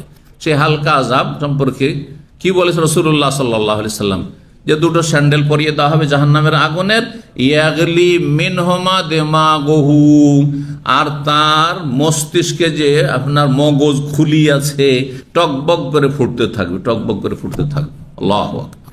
জি, এই হচ্ছে জাহান্নামের আযাব। সুতরাং আল্লাহকে ভয় করুন।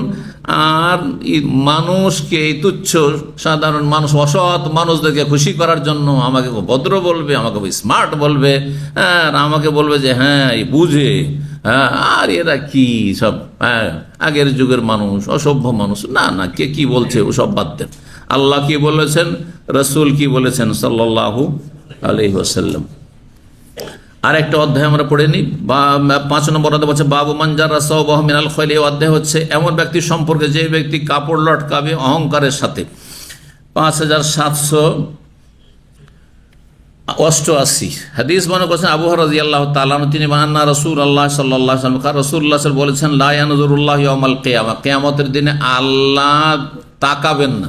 হাদিস আছে তাকাবেন না, এই কথাটি বলেনি, না বললে অসম্পূর্ণ থাকবে যদি হাদিসটি রয়ে গিয়েছে। আল্লাহ তাকাবেন না তার দিকে, তো আল্লাহ তাকাবেন না, তো অন্য হাদিসে আছে যে প্রত্যেক ব্যক্তিকে আল্লাহ সামনে হাজির করবেন। প্রত্যেক ব্যক্তিকে আল্লাহ কি করবেন? সামনে হাজির করবেন, আসামের কাঠগড়ায় দাঁড়াতে হবে। আর সরাসরি আল্লাহ কথা বলবেন আপনার সাথে, আমার সাথে, সবার সাথে, মাঝখানে কোনো দোভাষী থাকবে না। মা মিনকুম মিন আহাদিন ইল্লা সায়ুকাল্লিমুহু রাব্বুহু ওয়া লাইসা বাইনাহু ওয়া বাইনাহু তুরজুমান। প্রত্যেকের সাথে কথা বলবেন। আল্লাহ কথা বলবেন আর তাকাবেন না, এটাও কেমন হয়? হ্যাঁ, আল্লাহ তাকাবেন না, জিজ্ঞাসা করবেন আমেজদা কাজা ফিওমে কাজা, এই কাজ করেছো, এই পাপ করেছো অমুক দিনে, অমুক সময়, অমুক জায়গায়, এভাবে তো জিজ্ঞাসা করবেন। তাতে আল্লাহ তাকাবেন। আর এখানে বলছে আল্লাহ দেখবেন না, এর দিকে তো দুটো সমন্বয় কি সময়, এই জন্য সমন্বয় কিন্তু অর্থ করে দিচ্ছি যে আল্লাহ দয়ার দৃষ্টিতে তাকাবেন না। তাকানো দুই রকম, তাকানো দুই রকম। আপনার ওপর আপনার বস যদি সন্তুষ্ট থাকে তো আপনার দিকে তাকালে মায়ের দৃষ্টি তাকাবে যে আমার বেস্ট ওয়ার্কার, বেস্ট ওয়ার্কার। আর যদি আপনার অসন্তুষ্ট থাকে, আপনাকে চাই না, হ্যাঁ, তাহলে যদি দেখেও যে আছে, হ্যাঁ, কারণ আসছে বস অফিসে, সুতরাং আপনাকে দেখে কিন্তু আপনার ওপর মায়া দয়া নিয়ে তাকাই না, মায়া দয়া নিয়ে তাকাই না। এটি হচ্ছে উদ্দেশ্য। আল্লাহ হিসাব নেওয়ার জন্য আর জিজ্ঞাসাবাদের জন্য অবশ্য তাকাবেন প্রত্যেকের দিকে, কিন্তু দয়া মায়ার দৃষ্টিতে তাকাবেন না অহংকারের দিকে, অহংকারের দিকে। বাকি যাদের মধ্যে অহংকার নেই, তাদের অন্য অন্য পাপ আছে, তাদের দিকে আল্লাহ দয়া করবেন, দয়ার দৃষ্টিতে তাকাবেন, রহমতের দৃষ্টিতে তাকাবেন। 5788 হাদিস হয়ে গেল। লা ইয়ানজুরুল্লাহু ইয়াওমাল কিয়ামা, কিয়ামতের দিন আল্লাহ তাকাবেন না, মানে রহমতের দৃষ্টিতে তাকাবেন না, এলা এমন ব্যক্তির দিকে মানজাররা ইজারাহু বাতারা, বাতারান মানে হচ্ছে অহংকার, দাম্ভিকতার সাথে, খয়ালা একই অর্থ। 5789 নম্বর হাদিস, হাদিস বর্ণনা করছেন আবু হুরায়রা রাদিয়াল্লাহু তাআলা আনহু, তিনি বলেন আওকাল আবুল কাসিম সাল্লাল্লাহু আলাইহি ওয়াসাল্লাম বলেছেন, নবী সাল্লাল্লাহু আলাইহি ওয়াসাল্লাম বলেছেন বাইনামা রাজুলুন ইয়ামশি ফি হুল্লাতিন, কোন এক জামানায় প্রাচীন যুগে জনৈক ব্যক্তি নিজের সুন্দর এক জোড়া কাপড় পরিধান করে রাস্তায় বেরিয়েছে। তুজবুহু নাফসুহু, এবং ইয়ামশি ফি হুল্লা তুজবুহু নাফসুহু, আর তাকে খুব তার এই পোশাক স্মার্টনেস তাকে খুব চমৎকৃত করেছে, মানে খুব সুন্দর লেগেছে যে আমার মতো সুন্দর কেউ নেই, আমার মতো স্মার্ট, আমার মতো এত সুন্দর পোশাক কারো নেই। তুজবুহু নাফসু, খুব তাকে নিজেকে পছন্দ লেগেছে। মোরাজ্জেলুন জুম্মাতাহু, আর তার লম্বা লম্বা চুল ছিল, সে চিরুনিও করে সুন্দর করে আরো স্মার্ট হওয়ার জন্য। যেমন তার কাপড় পোশাক, আর তেমনি তার কি, হ্যাঁ, চুলের সিথি। আর তারপরে রাস্তায় বেরিয়েছে দাম্ভিকতার সাথে যে আমার মতো সুন্দর মানুষ কেউ নেই। ইজ খাসাফাল্লাহু বিহি, আল্লাহর ক্রোধ তার উপর গজব নেমে আসে, হঠাৎ করে আল্লাহ মাটিতে তাকে ধসিয়ে দিলেন। আল্লাহু আকবার। ফাহুয়া ইয়াতাজালজালু ইলা ইয়াউমিল কিয়ামা, সুতরাং সেই ব্যক্তি এখন পর্যন্ত, বরং কিয়ামত পর্যন্ত সে মাটিতে ধসতেই থাকবে, ধসতেই থাকবে। আল্লাহু আকবার। এই ব্যক্তি একদল বলছেন সে হচ্ছে কারুন, সে হচ্ছে কারণ, আর অন্যরা বলেছেন না, কারণ ছাড়া অন্য কেউ হইতে পারে। কারণ মানব যে আদম আলাইহিস সালাম থেকে শুরু করে আজ পর্যন্ত কত দাম্ভিক মানুষ এসেছে, কত পাপী মানুষ এসেছে, আর কত রকমের আল্লাহর আযাব এসেছে, আমরা অনেক কিছুই জানি না, তাই না? তো হতে পারে যে কারণ ছাড়া অন্য কেউ। তবে কারণও সেই অহংকারের সাথে বেরিয়েছিল, তার দলবল নিয়ে, একবারে তার ভক্তদেরকে নিয়ে, আর ধন সম্পদের মহাবহর যা কিছু আছে সব নিয়ে বেরিয়েছিল।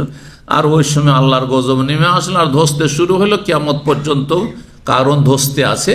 কোরআনে সূরা কাসাসে আল্লাহ বলেন ফাখাসাফনা বিহি ওয়া বিদারিহিল আরদা, আল্লাহ বলছে তাকেও ধসিয়ে দিয়েছিলাম, তার বাড়ি ঘর যে ভবন ছিল, হ্যাঁ, অট্টালিকা ছিল, তাও ধসিয়েছিলাম। জি, তো আল্লাহ মাটিতে পুঁতে দিয়েছেন, ধসিয়ে দিয়েছেন, এবং ধসতেই আছে।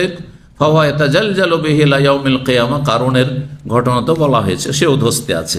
তো হতে পারে এই লোক সেই কারণ, অথবা অন্য কেউ হইতে পারে, একাধিক ঘটনা হইতে পারে। আল্লাহু তাআলা আলাম। 5790 নম্বর হাদিস বর্ণনা করেছেন সালেম বিন আব্দুল্লাহ, তার পিতা আব্দুল্লাহ বিন ওমর থেকে। তিনি বলছেন, বাইনা রাজুলুন ইয়াজুরু ইজারাহু, কোন একজন ব্যক্তি কোন এক সময় তার লুঙ্গি লটকিয়ে অহংকারের সাথে চলাফেরা করছিল। খাসাফাল্লাহু বিহি, তাকে আল্লাহ মাটিতে ধসিয়ে দিলেন। ফাহুয়া ইয়াতাজালজালু ফিল আরদ, সে মাটিতেই ধসতেই আছে ইলা ইয়াউমিল কিয়ামা, কিয়ামত পর্যন্ত সে মাটিতে ধসতেই থাকবে। তারপরের হাদিস বর্ণনা করেছেন জারির বিন যায়েদ, তিনি বলছেন, কুনতু মা সালেম বিন আব্দুল্লাহ, আমি সালেম বিন আব্দুল্লাহর সাথে ছিলাম আলা বাবে দারি, তার বাড়ির দরজায়, মানে তার বাড়ির দরজায় আমি সাক্ষাৎ করেছিলাম। আর তারপরে তিনি বললেন যে আমি আবু হুরায়রা থেকে শুনেছি, সালেম বিন আব্দুল্লাহ তিনি নবী সাল্লাল্লাহু আলাইহি ওয়াসাল্লাম থেকে শুনেছেন আগের হাদিসটি, অনুরূপ না মানে অনুরূপ হাদিস। 5791 নম্বর হাদিস বর্ণনা করছেন ইমাম শুবা, তিনি বলছেন, লাকিতু মুহারিব বিন দেসার, আমি মুহারিব বিন দেসারের সাথে সাক্ষাৎ করলাম আলা ফারাসিন, ঘোড়ার পিঠে চেপে। ওয়া ইয়াতি মাকানহু, তিনি তার সেই স্থানে আসছিলেন, আল্লাযী ইয়াকযিবু, যেখানে তিনি বিচার ফয়সালা দিতেন, অর্থাৎ আদালত যেখানে ছিল সে আদালত চত্বরে আসছিলেন। তার মানে মুহারিব বিন দেসার তিনি একজন জজ ছিলেন, কাজী ছিলেন। ফাসালতু আন হাযাল হাদিস, তাকে জিজ্ঞেস করলাম এই হাদিস সম্পর্কে। ফাহাদাসানি, হাদিস বর্ণনা করলেন, বললেন, সামিত আব্দুল্লাহ বিন উমর, আমি আব্দুল্লাহ বিন উমর রাদিয়াল্লাহু তাআলা আনহুকে বলতে শুনেছি, ইয়াকুল, ক্বালা রাসূলুল্লাহ সাল্লাল্লাহু আলাইহি ওয়াসাল্লাম, বলেন, মান জাররা সাওবাহু মাখিলাতান, কেউ যদি অহংকারের সাথে কাপড় ঝোলায়, লাম ইয়ানজুরিল্লাহু ইলাইহি ইয়াউমাল কিয়ামা, আল্লাহ রব্বুল আলামিন তার দিকে কিয়ামতের দিনে রহমতের দৃষ্টিতে তাকাবেন না। লাম ইয়ানজুরিল্লাহু ইলাইহি, তার দিকে আল্লাহ তাকাবেন না রহমতের দৃষ্টিতে ইয়াউমাল কিয়ামতের দিবসে। ফাকুলতু লিমুহারিব, বলেন, আযাকারা ইজারাহু, নবী সাল্লাল্লাহু আলাইহি সাল্লাম লুঙ্গির কথা বলেছেন না কাপড়ের কথা বলেছেন? তখন তিনি বলছেন এই হাদিসে, মা খাসসা ইজারান ওয়ালা কামিসান, নবী সাল্লাল্লাহু আলাইহি সাল্লাম লুঙ্গিও বলেননি আর জামাও বলেননি, সব বলেছেন। আর সব দুটোকে শামিল, সব মানে কাপড়। আজকাল কিন্তু আরবরা সব বলছে কাকে? এইটাকে, জুব্বাকে। আমরা বাংলা ভাষায় কি বলছি এটাকে? যদিও শব্দটি আরবি কিন্তু জুব্বা, কিন্তু বাঙালির আমরা কি বলছি এটাকে? না, এখানে এসে শিখেছেন, দেশে কি বলে? জুব্বা। এর নাম সব জানেই না আমাদের দেশের মানুষ, ঠিক না? এখানে এসে ভুলে যাচ্ছেন সবকিছু। এর নাম কি আমাদের দেশে? জুব্বা, এটার নাম জুব্বা। জি, তো এই জুব্বা, এখানে এসে আপনারা কি শিখলেন? তব, মানে তা দিয়ে আবার তব শিখেছেন। কারণ আপনারা ওই যে সাকে তা করে দেন, আসলে ওটা সব।